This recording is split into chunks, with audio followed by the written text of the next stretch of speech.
रोली की शादी उसके माँ बाप एक आलसी लड़के से करा देते हैं। चलो, रोली की शादी हुई और हमने गंगा नहाई।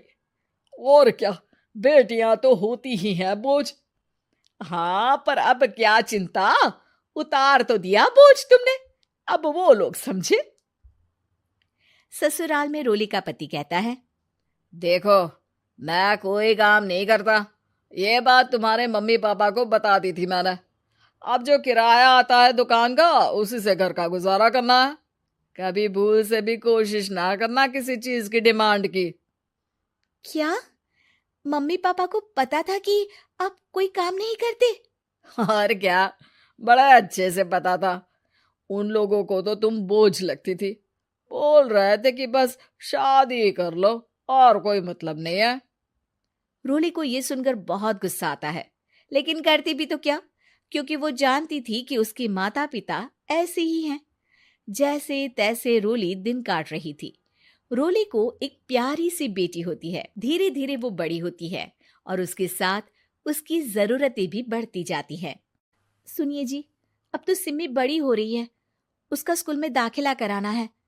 मैंने अब तक तो जैसे तैसे समय काट लिया, लेकिन मैं बच्ची की परवरिश में कोई कमी नहीं रखूंगी। अरे क्या है यार, अब तो लगता है कोई ना कोई काम ढूंढना ही पड़ेगा। अब पति रोज काम की तलाश में जाता और बिना किसी काम के वापस आ जाता। रोली समझ जाती है कि पति के अंदर अब काम करने की क्षमता नहीं है। वो बेटी को उच्च शिक्षा देने के लिए कुछ करना चाहती थी, लेकिन करती तो क्या करती। एक दिन रोली की सहेली कहती है, रोली, मेरी कोई औलाद नहीं है। अगर तू मेरी औलाद को जन्म दे तो मैं तुझे तेरे मुंह मांगे पैसे दूंगी। अरे, तेरी औलाद को मैं कैसे जन्म दे सकती हूँ? सरोगेसी से। बच्चा मेरा और वैभव का ही होगा, लेकिन कोख तेरी होगी। ये संभव है रोली। रोली कुछ सोचकर कहती है, मुझे मंजूर है, लेकिन मैं इसका 2 लाख रुपया लूंगी। अरे कोई बात नहीं, मुझे मंजूर है। खुश हो जाती है कि एक बच्चा पैदा करने का उसे 2 लाख रुपया मिलेगा। वो घर आकर पति को बताती है, वो भी खुश हो जाता है। अब क्या था, डॉक्टर के पास जाकर सहेली का बच्चा रोली की कोख में पलने लगता है। मुझे 20,000 चाहिए मेरे बेटी के एडमिशन के लिए। हाँ हाँ ठीक है, मैं उसके एडमिशन से लेकर सारे खर्चे उसके अकाउंट में डाल रही हूँ। रोली की बेटी का एडमिशन हो जाता है। रोली को लगता है कि वो अब सब कुछ ठीक कर देगी। दिन और महीने आगे बढ़ते हैं। अब एक दिन, एक बात कहूं जी, काश इस बच्चे को मैं रख पाती। मैं अब इससे काफी जुड़ गई हूँ। अरे यार, पता नहीं किसका बच्चा है, अपने पास है ना अपनी मुन्नी। हाँ, लेकिन अब मैं भी इस बच्चे से जुड़ाव फील करने लगी हूँ। लेकिन मैं ये जानती हूँ कि ये मेरा बच्चा नहीं है।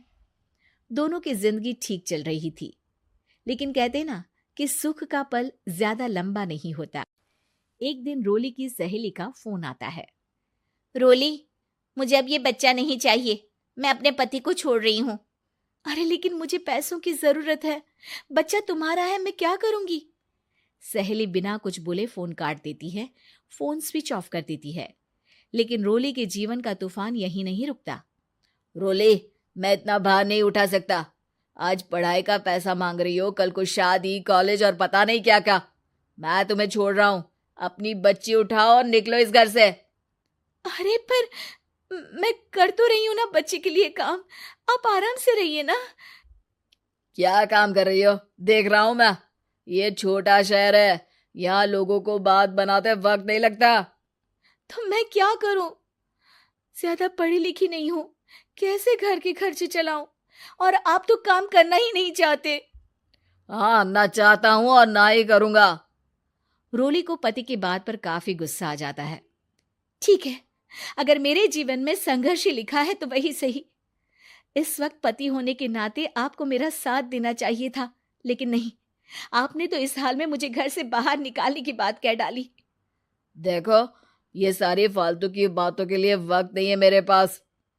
रोली, जिसकी कोख में किसी और का बच्चा था और साथ छोटी सी बेटी, पति का घर छोड़कर रास्ते पर आ जाती है। रोली के पास मायके के सिवा दूसरा कोई रास्ता नहीं होता। अरे रोली कैसी है, कितने दिनों के लिए आई है? हमेशा के लिए माँ। वो माँ को सारी बात बता देती है। ओए लड़की, इतनी हिम्मत का काम कर लिया। अरे ना ना, यहाँ कोई जगह नहीं है। तुम तो अपना बोरिया बिस्तर उठाओ और निकलो यहाँ से। रोली के पास अब मायके का रास्ता भी नहीं बचता। वो चुपचाप बच्ची को लेकर जा रही थी कि उसे दर्द होता है और वो डॉक्टर के पास चली जाती है। वहां वो एक प्यारे से बेटे को जन्म देती है। कितना प्यारा है, कितने अभागे हैं इसके माँ बाप जो इसके पैदा होने पर भी नहीं है। तभी वहां रोली, बच्चे के पिता तुमसे मिलना चाहते हैं। आपका बहुत बहुत शुक्रिया।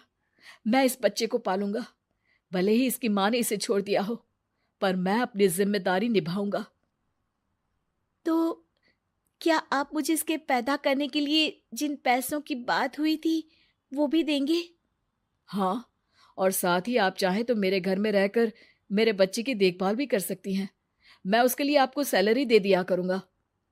रोली को लगता है कि जैसे भगवान ने उसके लिए सुकून का रास्ता खोल दिया। वो अब मुकेश के साथ उसके घर चली जाती है, जहां रहकर वो उस बच्चे की देखरेख करती है। अब मुकेश के घर को रोली अच्छे से संभाल लेती है। उसके लिए खाना बनाने से लेकर बच्चों की देखभाल और घर की देखरेख। धीरे धीरे रोली, तुम्हारी बेटी और मेरा बेटा बिल्कुल भाई बहन की तरह साथ रहते हैं। हाँ, आखिर है तो एक ही कोख के बच्चे, अटैचमेंट तो होगा ही ना। रोली, तुमने घर और मुझे दोनों को संभाल लिया। ये तो मेरा काम है। आपने भी तो मुझे छत दी जिससे मैं अपनी बेटी की पढ़ाई और भविष्य के लिए पैसे जोड़ सकूं। अब रोली, क्या तुम मुझसे शादी करोगी? अब मैं जानता हूं तुम्हारी भी शादी कुछ खास अच्छी नहीं रही। रोली को मुकेश की बात ठीक लगती है। वो उसे हाँ बोलने की सोच ही रही होती है कि उसके पहले पति का फोन आ जाता है। रोली, मैं बहुत परेशान हूँ। मेरा एक्सीडेंट हो गया है। मैं चाहता हूँ तुम वापस आ जाओ। रोली को पुराने पति की चिंता होने लगती है। वो सोचती है कि वो क्या कर रही थी। हाँ हाँ ठीक है, मैं आ रही हूँ। हाँ रोली, आ जाओ, लेकिन बच्ची को कहीं हॉस्टल में छोड़कर आना, क्योंकि मैं नहीं चाहता कि हम लोगों के बीच फिर से वो सारी बातें हो। रोली को समझ आ जाता है कि पति आज भी सुधरा नहीं है। वो पति के पास जाने से इनकार कर मुकेश को हाँ कर देती है।